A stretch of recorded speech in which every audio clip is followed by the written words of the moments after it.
So the first one is, we are commonly asked, like on our support desks, is like, am I entitled to any more money? Like when you're living on a fixed income, you got to try to do the best you can, right?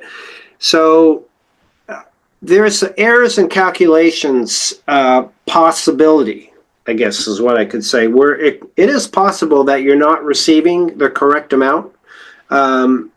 So let's start there. I think that would be low-lying fruit for people that, oh, maybe my check's not right. I can just get it changed.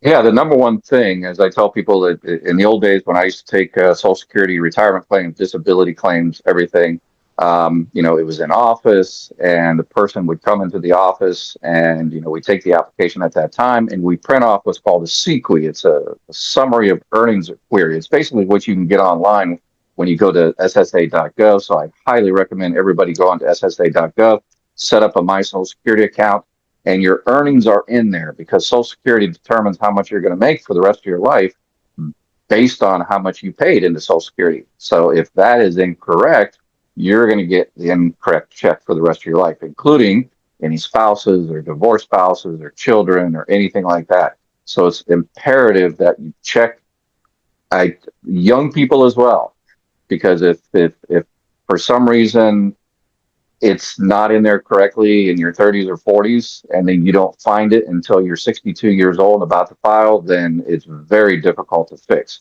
So I always tell people, Thanksgiving is coming up. So all those young people in your house there, tell them, hey, did you do your taxes? That's fun doing your taxes, right? But did you do that final step? What final step? Well, a few weeks after you do your taxes, because when you do your taxes, you give all that information to your friends at the IRS. And then the IRS tells Social Security, okay, here's how much that person paid into Social Security. And sometimes along the way, something happens and it doesn't get there.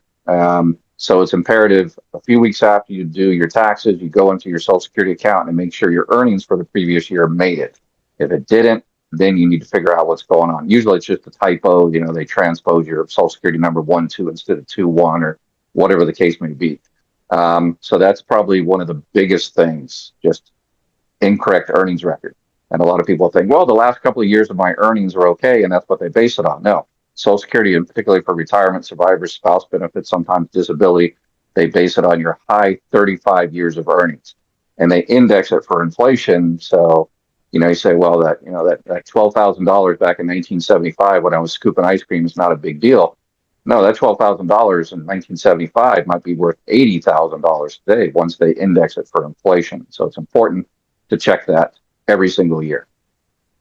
Well, I journal every day and I write down these things. I told these guys this, things I learned, like new things I learned. I don't do that. That's a great tip. So it's as simple as looking at what you filed, what your income is, making sure it syncs with Social Security. Correct. Yes. So go in there and check your earnings record, and if there's something strange in there, Social Security has it's called a suspense file. Billions of dollars out there since 1935 that are just sitting there in limbo, where you work for some place in 1982, but it shows 0 on your earnings record. Usually, what it is again, it's just a typo, and then you just go down and say, hey, I worked for the same place the year before and the year after. Wow. So Social Security has the employer identification number. They can go in there and they'll look for that employer and say, oh, here's some earnings. Oh, it has your name. Oh, okay, here's the issue. It was just a typo. They grab those earnings, pop them into your record. And if you've been receiving benefits for the past 5 or 10 years, and that increases your monthly benefit amount, they'll give you that back pay. So if it increases at $10 a month, then you get $120 of back pay for however many years. All right. So if you detect it, is there like a specific form to fill out, or do you know what somebody does?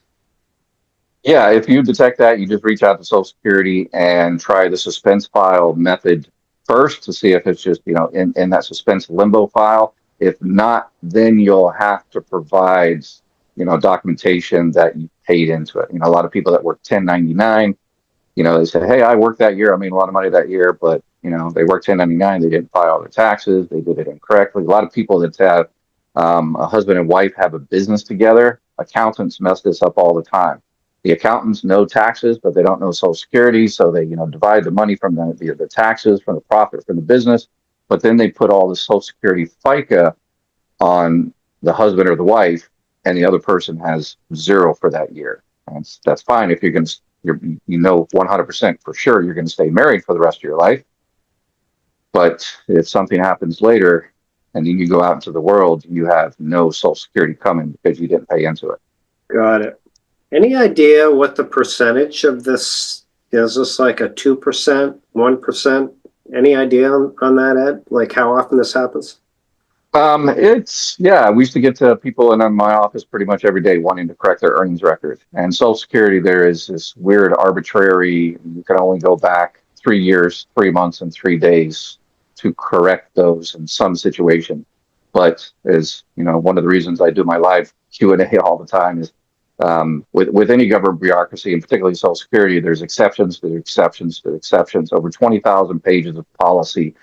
And usually, if the Social Security employee tries, they're understaffed, so it's very difficult for them to try. There's usually an exception to that type of situation where they can get it corrected, even if it's beyond the 3 years. Good. All right, I gotta ask this. This is the last one in this topic. What if you discover it's not in your favor? Well, that someone was, so here's a situation that someone was working under an incorrect Social Security number, and it just happens to be yours. And then all of a sudden you go there and says, okay, well, I never worked at Texaco in Omaha, Nebraska, but there's that other guy made a lot of money. So, but eventually what happens is that person, maybe it was a typo in the social or something like that. That person eventually comes in and gets that retirement, and those earnings are taken out of you. And then you get an overpayment, and Social Security sends you a nice little letter that says, hey, you owe us, $6,000, pay us now. So yeah, they'll catch it eventually. So it's a good idea. Just go ahead and correct it. All right. Yes. You can run, but you cannot hide, as they say. Long arm of the law. Yeah. All right. Well, that's really interesting to know.